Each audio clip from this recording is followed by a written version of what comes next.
Hi friends, ഇന്നത്തെ പുതിയ വീഡിയോയ്ക്ക് എല്ലാവർക്കും സ്വാഗതം. നിങ്ങൾ ഈ സ്ക്രീനിൽ കാണുന്ന പെൺകുട്ടിയെ അറിയാമെന്ന് വിചാരിക്കുന്നു. മൊണാലിസ.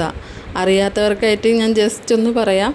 ഈ അടുത്തിടെയാണ് മഹാകുംഭമേള, 144 കൊല്ലത്തിന് ശേഷമുള്ള അവിടുത്തെ മഹാകുംഭമേള. ആ സമയത്താണ് അവിടെ മാല വിൽക്കാൻ വന്ന ഒരു പെൺകുട്ടി. അവളുടെ കണ്ണുകൾ കണ്ടിട്ട് ആരോ ഫോട്ടോ ഒക്കെ എടുത്തിട്ട് സോഷ്യൽ മീഡിയയിലിട്ടു. അത് ഭയങ്കരമായിട്ട് അങ്ങോട്ട് വൈറലായി. അങ്ങനെ വൈറലായ വ്യക്തിയാണ് ഈ മൊണാലിസ. ഈ അടുത്തിടെ നമ്മുടെ ബോബി ചെമ്മണ്ണൂർ ഇദ്ദേഹത്തിൻ്റെ ഒരു ജ്വല്ലറി ഉദ്ഘാടനം ചെയ്യാനായി മൊണാലിസയെ കേരളത്തിലേക്ക് കൊണ്ടുവന്നു.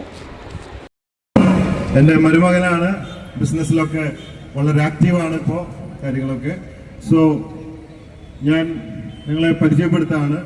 നമുക്ക് എല്ലാവർക്കും മിസ്റ്റർ സാമിനെ ബോബി ചെമ്മണ്ണൂർ ഇന്റർനാഷണൽ ഗ്രൂപ്പിലേക്ക് വരവേൽക്കല്ലേ.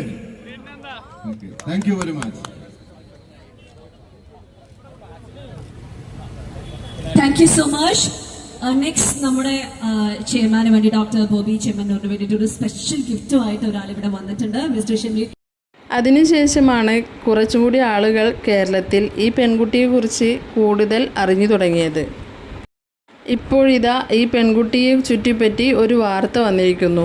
ഈ പെൺകുട്ടി വൈറലായ ശേഷം ഒരു ഡയറക്ടർ, സരോജ് മിശ്ര എന്ന് പറയുന്ന ഇദ്ദേഹം ഈ മൊണാലിസയെ തൻ്റെ സിനിമയിൽ അഭിനയിപ്പിക്കാൻ ആഗ്രഹിക്കുന്നു എന്ന് പറഞ്ഞ് അവരുടെ അടുത്തെത്തി.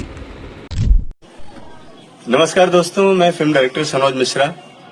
मेरे साथ आज प्रयागराज की सनसनी बनी हुई मोनालिसा है और आप लोगों से जैसे मैंने कहा था कि मेरी अगली film the diary of Manipur में मैं इनको कास्ट कर रहा हूं, तो मैं इनसे मिलने के लिए प्रयागराज भी गया था और आज इनके गांव आया हुआ हूं महेश्वर, और आज इनके फैमिली के साथ, इनके पिताजी के साथ और पूरे परिवार के साथ बैठकर हमारी बातचीत हुई. सारे मुद्दों पर बातचीत हुई. आपका बहुत बहुत धन्यवाद सर. आप मुझे ढूंढने के लिए प्रयागराज भी गए थे, मैंने देखा जी. कैसा लग रहा है? बहुत अच्छा लग रहा है. तो मेहनत करोगे ना. മൊണാലിസ എന്ന പെൺകുട്ടി വളരെ പാവപ്പെട്ട, അധികം പഠിപ്പൊന്നും ഇല്ലാത്ത, മാലയൊക്കെ വിറ്റ് ജീവിക്കുന്ന ഒരു കുടുംബത്തിലാണ്. പെട്ടെന്നുണ്ടായ ഈ ഉയർച്ച അവർക്കത് എങ്ങനെ കൈകാര്യം ചെയ്യണം എന്ന് പോലും അറിയുന്നുണ്ടായിരുന്നില്ല. ആ ഒരു അവസരത്തിലാണ് ഇദ്ദേഹം അവരുടെ ലൈഫിലേക്ക് അങ്ങോട്ട് കയറി ചെന്നത്.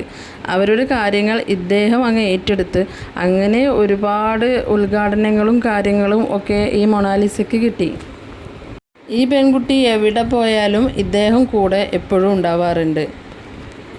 ഞാനിതെല്ലാം പറയാൻ കാരണം ഇദ്ദേഹത്തെ ഇപ്പോൾ ഒരു റേപ്പ് കേസിൽ അറസ്റ്റ് ചെയ്തിരിക്കുന്നു. ഡൽഹി പോലീസാണ് അറസ്റ്റ് ചെയ്തിരിക്കുന്നത്. അത് വളരെ ഗുരുതരമായിട്ടുള്ള ആരോപണമായിരുന്നു.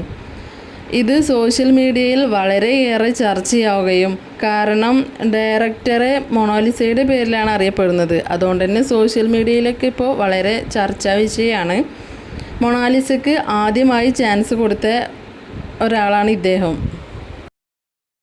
എന്തായാലും ഈ പെൺകുട്ടിയുടെ കാര്യം ഇപ്പോൾ ആകെ അവതാളത്തിലായിട്ടുണ്ട്. ഒരു പാവപ്പെട്ട, അധികം പഠിപ്പൊന്നും ഇല്ലാത്ത, മാലൊക്കെ വിറ്റ് തെരുവിൽ നടന്നിരുന്ന ഒരു പാവം പെൺകുട്ടി പെട്ടെന്നൊരു ദിവസം വൈറലാവുകയും ഒരു സിനിമയിലൊക്കെ അവസരം കിട്ടുകയും ഒരു ദിവസം അതൊക്കെ പെട്ടെന്ന് തന്നെ അങ്ങോട്ട് ഇല്ലാണ്ടാവുകയൊക്കെ ചെയ്തപ്പോൾ അവരുടെ സ്വപ്നങ്ങളാണ് അവിടെ തകർന്നു വീഴുന്നത്. ഈ പെൺകുട്ടിയെ വെച്ച് അയാളൊന്ന് ഫെയിം ആവാൻ വേണ്ടി ശ്രമിച്ചതാ. അത് നടക്കുകയും ചെയ്തു. അയാൾക്ക് അത് തന്നെയാണ് വേണ്ടതും. ഇതിൽ നിന്നും നമ്മൾ മനസ്സിലാക്കേണ്ട ഒരു കാര്യമുണ്ട്. നമ്മൾ ആരെയും അമിതമായി വിശ്വസിക്കരുത്, പ്രത്യേകിച്ച് ഒരു പരിചയവും ഇല്ലാത്തവരുടെ അടുത്ത് നിന്ന്. അപ്പോൾ ഇതാ നമ്മുടെ വീഡിയോക്ക് ഇത്രേ ഉള്ളൂ. വീഡിയോ ഇഷ്ടമായിട്ടുണ്ടെങ്കിൽ നിങ്ങളുടെ അഭിപ്രായങ്ങളൊക്കെ ഒന്ന് കമൻ്റായിട്ട് അറിയിക്കുക.